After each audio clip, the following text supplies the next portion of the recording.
Le palais de l'Unité, ou palais d'Etoudi, est le nom de la résidence du chef de l'État du Cameroun. Situé dans les quartiers nord de Yaoundé, il abrite également la plupart des services liés à la présidence de la République. L'actuel résident du palais de l'Unité est Paul Biya, président de la République depuis le 6 novembre 1982. Dans cette vidéo, nous allons voir 6 choses sur le palais de l'Unité que vous ne connaissez peut-être pas.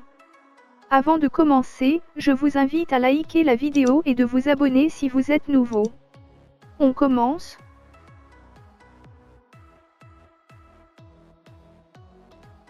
À Yaoundé, lorsqu'on prononce le nom Etoudi, nombreux sont ceux qui pensent inéluctablement au palais de l'Unité, le siège de la présidence de la République du Cameroun. Ou alors d'autres pensent à l'une des plus grandes agglomérations de la capitale camerounaise, située à son entrée septentrionale. Pourtant, le mot Etoudi chez les blocs Beti d'Ongola traduit d'abord l'existence d'un peuple. Un peuple qui fait partie intégrante des Bantous de la forêt équatoriale, ou encore les Paouins pour reprendre une expression appropriée aux ethnologues. Leur principal site d'occupation actuel se trouve dans le département du Foundi, plus précisément dans les quartiers Kozoa, Okolo, Olambé, Messaassi ou Ekombitié, Emana, Etoudi, Tongolo, Vallée de Longkek, la Grande Rue des Mambiers, Eligezoa, Gousso et l'entrée de Kolodom. Le bâtiment principal trône au milieu de ce complexe qui s'étale sur plusieurs hectares au-dessus d'une colline appartenant initialement aux Etoudi.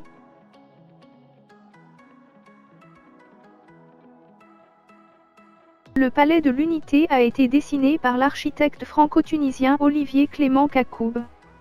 Olivier Clément Kakoub, né le 14 avril 1920 à Tunis, est un architecte français d'origine juive tunisienne. Ses principales œuvres en Afrique subsaharienne sont le palais présidentiel de Yaoundé et la résidence de campagne du président camerounais Paul Biya à Mvomeka au Cameroun, le palais de Mobutu dans son village natal à Jebadolit en République démocratique du Congo, la basilique de Yamoussoukro et le palais présidentiel de Yamoussoukro en Côte d'Ivoire. Ses œuvres tunisiennes sont les hôtels Abou Nawas et Africa à Tunis, le palais présidentiel de Carthage, le stade Mustapha Benjanet de Monastir, la station balnéaire de Port El Kantaoui.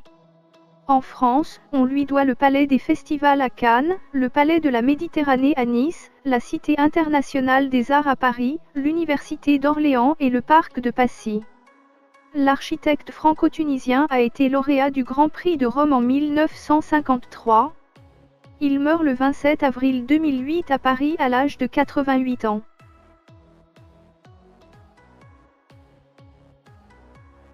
En effet, ce n'est pas Paul Biya, mais Amadou Ahidjo, son prédécesseur et premier président du Cameroun, de l'indépendance en 1960 à son départ du pouvoir en 1982. Qui a pris l'initiative de construire le palais de l'Unité.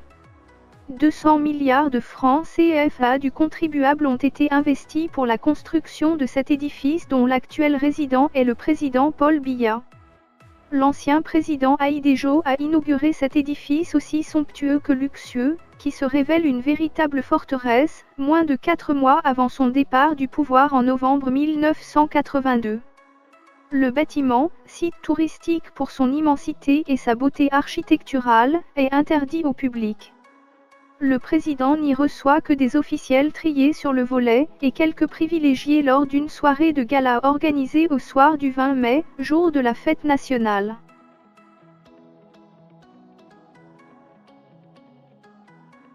Le palais d'Etoudi est une forteresse sensible qui n'a fait l'objet d'aucune communication officielle, ni pendant la construction et l'inauguration, ni depuis les 34 ans de règne de son locataire principal, Paul Biya. Aucune information n'a jamais filtré sur l'architecture d'intérieur, les compartiments et la capacité d'accueil du palais. L'identité de ses résidents est relativement inconnue, en dehors de la famille présidentielle, à qui on ne connaît pas d'autres résidences de service que le palais d'Etoudi, et de sa garde rapprochée, on ne sait pas qui habite réellement dans ce complexe. Le couple habiterait l'annexe C, une résidence originellement conçue pour héberger des hôtes de passage. Le chef de l'État actuel n'a pas voulu vivre dans le bâtiment présidentiel, construit à quelques encablures.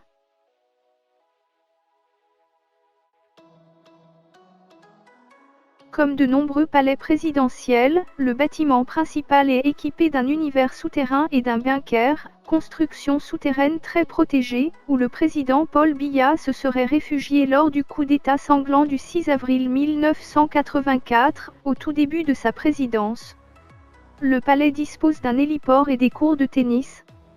Il dispose également de 3 sorties, la sortie ouest, Montfébé, la sortie est, Emana, et la sortie sud, Dragage.